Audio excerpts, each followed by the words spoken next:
Good morning, Troy Junior Senior High School. I'm Mr. Brenner, and with us is Mrs. Keating. And we are starting a new thing, which is called The Morning Show with Mr. Brenner and Mrs. Keating. What we'd like this show to be is an opportunity to get through some of the things that we normally do in the morning, like the pledge and the announcements. But even more so, just to touch base and to connect with you while we're on remote learning. We know that things are a little bit tough, and we want to show you that we're still here for you and we're thinking of you. So this show should be an interesting morning show. We've put it together. It may not be perfect. It's our first go around, and maybe none of them will ever be perfect. But we were just discussing, well, what happens if we mess up? And then we said, well, maybe it'll just be funny. So we're going to give it a try. It's not live, but we're going to record it like it is live. And here it goes. Mrs. Keating, are you ready? I'm ready. Okay. So the first segments of our morning show are the things that we always do in the morning, such as the Pledge of Allegiance and a moment of silence. So, good morning, Troy Junior Senior High School. Please stop, stand, and join me for the pledge. I pledge allegiance to the flag of the United States of America and to the republic for which it stands, one nation, under God, indivisible, with liberty and justice for all. Now, please join me in a moment of silent meditation.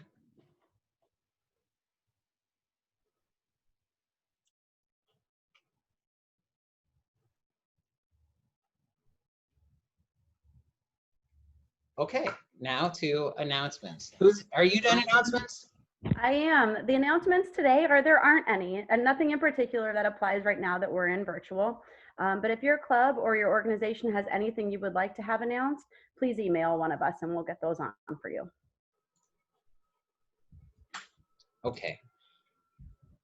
Our next thing is news. So today is November 9th, 2020. The biggest event in news is probably that on Saturday, the Associated Press indicated that Joe Biden gained the 270 electoral votes necessary to become the 46th president of the United States. President Donald Trump has not yet conceded in the US presidential election, and his campaign has vowed to challenge the result. The official transition date is scheduled to be January 20th, 2021. Now to you, Mrs. Keating, for the sports report. All right. So it was a big weekend in college football. As a Notre Dame fan myself, I'm super excited that the #1 ranked Clemson Tigers that were 7-1 came to South Bend to take on the 6-0 Notre Dame Fighting Irish.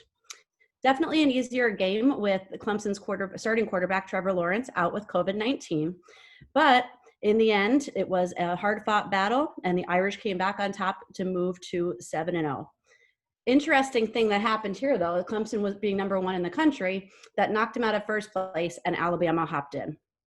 For our PA Nittany Lions, unfortunately, it's been a rough start. It was a late start to Big Ten, and they started out 0-2, and unfortunately, Saturday wasn't any better for them with a 35-19 loss. So they fall to 0-3 on the season. In the NFL, exciting stuff again for another one of Mrs. Keating's teams, the Steelers, that started out as they're 0-7. And Sunday, what seemed to be should be an easy cake game with the Cowboys' 4th-string quarterback, Gail Gilbert in. It was a hard-fought battle, but the Steelers did come out, and they are 8-0. 8-0 Steelers, 8-0. So we're excited about that. Our other Pennsylvania team, the Eagles, were on a bye this week. They are 3-4-1 and currently at the top at the NFL or the NFC North. Some other notables for you NFL football fans out there: Drew Brees and the Saints put a great beating on Tom Brady and the Buccaneers also. So we love that. Any time that Tom Brady gets shut out is a big weekend. And that's it. Good job with the sports report. Thank you. I have to say that Mrs. Keating was assigned to always do the sports report because she is better at knowing about sports than I am. However, I did say that if there is ever tractor pull coverage, I'd like to be able to do that coverage. We're going to take that right to you because I don't know a thing about tractor pulling, so that's all you. Or hay baling, so that's all you. Okay. The next part of our show is this day in history. So way back in 1799, Napoleon Bonaparte participates in a coup and declares himself the dictator of France. Mrs. Keating, do you have any comments? I know that you're a former French teacher, so I don't know if you have any. I am. Napoleon was a bad dude. He's a bad dude. Exiled not once, but twice. Not a great guy. Little guy. In 1906, President Theodore Roosevelt left Washington, D.C. on a 17-day trip to Panama and Puerto Rico. This was unique because he was the first president to make an official visit and travel outside of the United States. In 1967, NASA launched Apollo 4 into orbit with the first successful test of a Saturn V rocket. I don't know if any of you have ever been able to actually look at a Saturn rocket. They are gigantic. They're like the coolest thing. They're just extraordinarily huge. I'm kind of personally excited because we're developing some new rockets that are going to take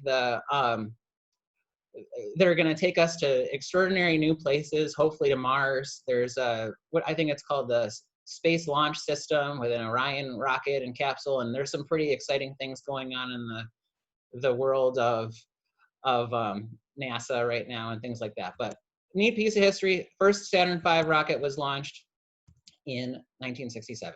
And we can use our word here, Mr. Brenner. What's that? We could use our word here. What's in the word? world of rocketry.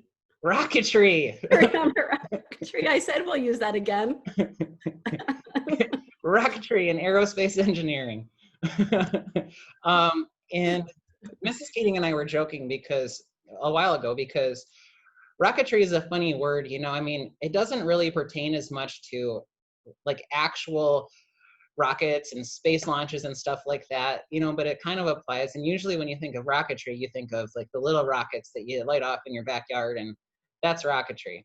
But we just think it's kind of funny. Anyway, big piece of history. In 1989, the Berlin Wall is opened after dividing the city for 28 years. Families were able to be reunited, and it was a good, important time. Okay, on to you, Mrs. Keating, for the weather report. All right, so today it will be a high of 72 and sunny, which we're loving to see right now, and we'll take it for all that it could be. The low, I believe, was 56, which I forgot to write down. Yep, the 51 degrees. 51 degrees will be the low. So again, that won't be so bad tomorrow morning. There is also a hurricane warning for the Florida Keys, which is my favorite place, if anybody knows. So I'm hoping for not so much damage as Tropical Storm Eta is approaching. So let's hope it slows down before they're getting some major rainstorms. They said upwards of 11 inches of rain, which is lots of flooding and wind and storm damage. So fingers crossed that doesn't cause too much damage. That's it. Well, thank you. Mrs. Brenner and I got an opportunity to take advantage of the great weather this weekend, and we took our dog out to Black Moshannon State Park up near State College. I don't know if anyone has ever been there, but it's a nice little park with a pond, with a lake, a little lake pond. I don't know if it's a lake or a pond, but it's a body of water that we go kayak on. And it was great. And then Piper jumped out and got all wet, and it was nice that it was, you know, warm temperatures, because when Piper eventually got back in the boat, she was a little bit cold, and we were too. But it was funny because Piper jumped out into an area that's like mucky, so she wasn't sure if she was swimming or walking, and it was a little bit awkward, so we kayaked over and got her back in the boat. She wasn't maybe super comfortable with the swimming through the muck. Her 2-year birthday was recently, so that's not part of our official news report, but I think that it's worthy of mentioning. So our dog is 2 years old. Mrs. Keating, your dog Stella, how old is Stella? Stella's going to be 10 at the end of November. Oh, wow. Yeah, I know. We're going to have big celebrations coming up in the Keating household for sure. Good.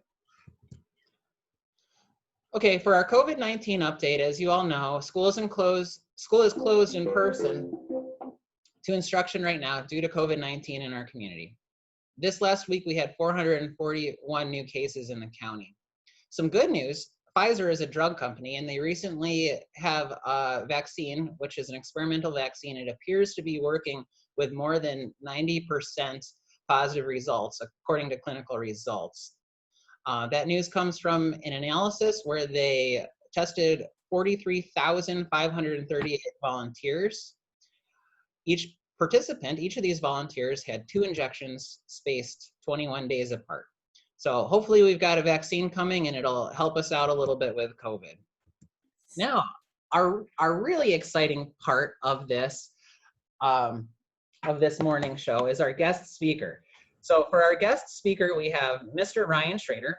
Many of you probably know Mr. Ryan Schrader as our technology director in the district and the person that you go to when you have iPad issues that are so bad that you just can't figure it out anymore, and you need the top person in the district to help you with your iPad problems.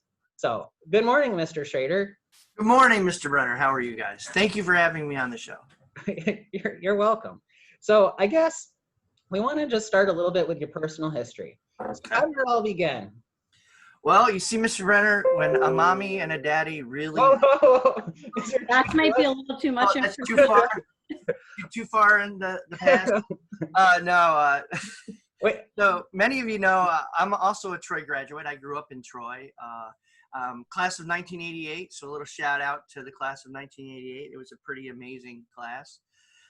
But after graduating, I decided that I wanted to leave Troy because, that's what we do. So I ended up in the Navy, and I was on a ballistic missile submarine for 4 years out of Holylock, Scotland. So that was pretty exciting and got to do a lot of things. And then I ended up down in Georgia teaching at Trident Training Facility for another 5 years before getting out of the Navy.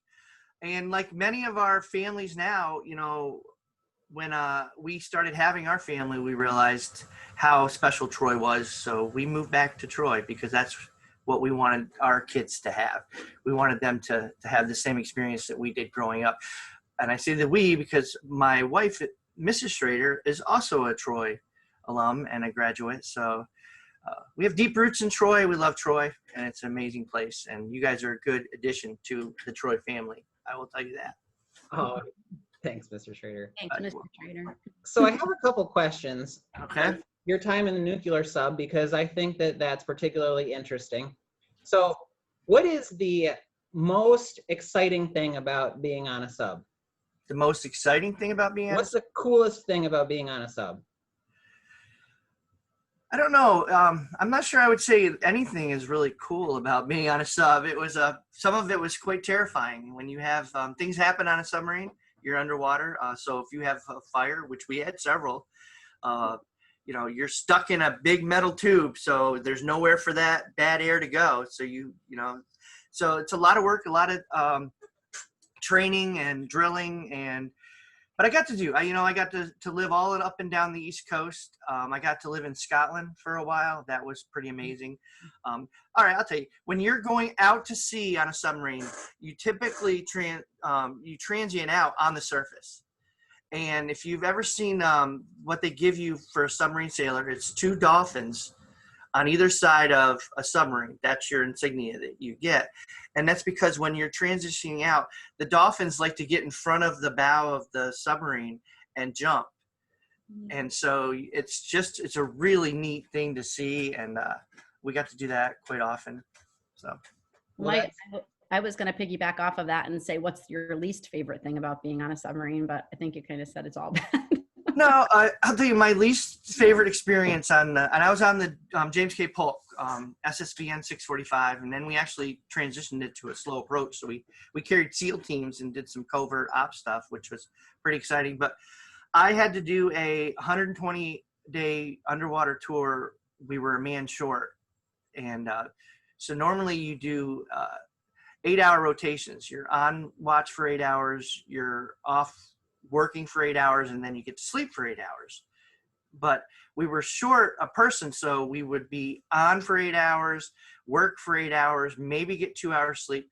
I did that for 3 months, and that was really bad. Really, really bad. But there was my least. Did that prepare you for being a technology director during COVID? It did. I think that I was the training ground for doing this. And then obviously you miss your family. Yeah. So things like that. But who knew then what you were training for? I know. And probably for having babies and not sleeping also. So that's probably. We had a lot of that too. Right. Which Mr. Brenner is about to experience here soon. Yeah. Yes. We're very excited about that. Yeah. Maybe not the not sleeping part. No, we're excited about that too.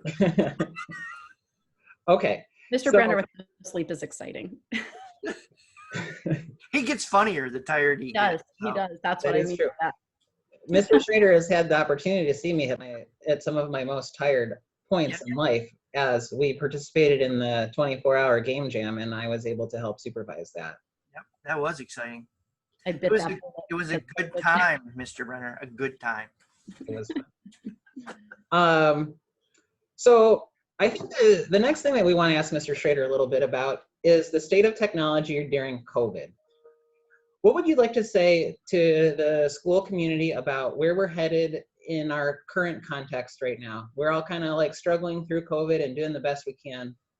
What are your thoughts on the state of technology in COVID? Yeah. Well, thanks for asking that. You know, a lot of bad stuff has come out of COVID, and it's obviously it's a very trying time for all of us. But one of the good things that did come out of that is, you know, sometimes you need something like this to get you out of the rut that you're in. And, you know, we were just like every other district. We were just kind of plugging along and doing our thing. And we had this big roadblock thrown in there. And it's made us have to step back and really look at what do we want technology to look like at Troy, you know, and how do we want to move forward so that we can really meet the needs of our kids. And it probably would have happened, but it would not have happened quite as fast as it's happening right now. So I would like to tell the community, you know, you have an amazing team of administrators and teaching staff and superintendent that we are doing our very, very best to create something here at Troy that one, you guys can be proud of, being in Troy and having your kids go to Troy, and two, that meets the needs of our kids in a more creative and more engaging and more enriching way. And so it's been hard, it's been exciting, and you know, we're taking every challenge as it comes as a team. And I'm thrilled to be working with these guys, because I think that when this is all said and done, you're going to see some amazing things come out of your school district. So that's what I want to say. So we went from the community aspect. Let's go to the student aspect. There's no hiding the fact that transition wise, there were some things that we needed to get used to. We implemented a new program, and because of the team and our teachers and our staff, we were able to do that in the least flawed way possible. I'm not sure if that's the correct way to say it. But it definitely took the village. What would be your advice to students who may still be having some issues or might come up with some situations with either Kaola or their iPad devices? Yeah, my advice to the kids and to the parents, really, don't suffer in silence. Reach out to us. We want to help you. We can help you. Get creative.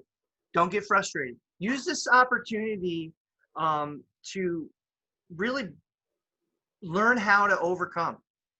You know, it's something that's very, very hard to teach, and it's something that the Navy did a really good job of instilling in me is when you hit a problem, you know, if the obvious solution doesn't work, don't stop. You come at it at a different angle. You come at it from a different direction. You reach out. And I want to tell that to all the kids. It's okay. Reach out to your peers, to your teachers. Reach out to us. No matter what's going on, you know, not even just with technology. You know, this COVID thing is a very hard thing. I have a teenager at home. It's emotionally hard. It's physically hard. There's a lot. So don't feel like you're in it alone, because you absolutely are not in it alone. And please don't give up. Persevere, be creative, and reach out. That's what I would tell everyone. That's great advice.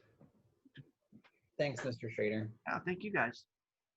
I want all the students out there that are listening to know that we're still thinking of you. We're working hard for you. The teachers are coming in every day and preparing lessons, and they're there to answer your questions. And like Mr. Schrader said, reach out. But another important thing to remember is that just because we're remote doesn't mean that it's time to disengage. It's time to engage even stronger and harder. It's difficult because you're not at school and you don't have like the time specifically set aside where you're in the learning environment. It takes a little bit more self-control and dedication, but it's critical, it's crucial that you stay engaged, that you keep going, that you do what Mr. Schrader said and reach out when you need help. We're still in school, even though we're not physically in school. Please keep going. It's important. It's what you need to do to be able to succeed, to pass. Don't take the days off. Keep working every single day. Keep going every single day. If you take a day off, the next day it's harder to engage, and the day after that it's even harder, and the day after that it's even harder, and then you're so far behind that you're in a huge hole and it's tough to dig out of it. Please keep going every single day. Keep going. And if you feel like you're getting behind, reach out to your teachers. It's so, so important. Okay, I think we're coming to the end of our, oh, sorry, Mrs. Keating. That's okay. You guys can see that I'm home today, but I'm still working. So here I am because it's important, because I know that we have a lot of support to give you guys. If there's something that you guys need, exactly what Mr. Schrader said, and this goes across a lot of different avenues, don't struggle in silence. If you're worried about something, you're not sure about something, something's not working, or you just need somebody, we're all available to you. Use your resources, continue to stay in communication with us, continue to stay in communication with your teachers. That's what this is all about. That one Team Troy mentality is about us all being in this together and getting through it together. And I promise you, those people you reach out to are going to be so happy to hear from you, because everybody wants to know that you're doing great and that you're all on the same page and that everything's going well for you. So whether it's a positive thing or a negative thing, that we can make a positive thing, don't hesitate to reach out and show us that you're there. Can I add one thing? Mm-hmm. So on a very, very exciting note, we are getting the STEM classroom ready at Troy in the library. And I mean, it's exciting. We have a teacher coming on board. They're excited. We are going to do things like video game design, coding, 3D modeling, 3D printing, virtual reality. We're going to work with drones and robotics, and we are just going to do some very, very cool things that really engage these 21st century skills that employers need, that kids are interested in doing. You know, so there's no reason why we can't have an amazing amount of fun learning, and especially in the STEM areas. So you want to learn how to program a drone, to, you know, we're going to be doing that. So it's super exciting. I hope you can see how excited I am about it. So that's something to look forward to. Such great news. We are all very excited. I think that it's noteworthy that Mrs. Cottle is scheduled to be our teacher in that area. So we are excited, and congratulations to Mrs. Cottle, because she'll be taking over in that space. And maybe, just maybe, we could get Mrs. Cottle to be one of our future guests. Yeah, that's a great idea. We know she's going to do a great job there. Her presence is known all over our school for the things that she does for the kids. So we're so excited to have her in that, just in a different, more and new, exciting capacity. Absolutely. And on that note, students, if you're out there and you're listening and you have suggestions for the show or suggestions for guest speakers in the future, please feel free to shoot us an email and let Mrs. Keating or I know. All right. I think have a great day, Trojans. Have a great day. Trojans, this to our joyous song, in praise of the red and white, and honor your alma mater as long as you dare to be true and do right. The good times we've had as the days speed away, will hold in memory dear. We'll honor our high school forever and day. From our dear THS we will cheer. Have a great day. Now log into KOL and get to work. Bye-bye.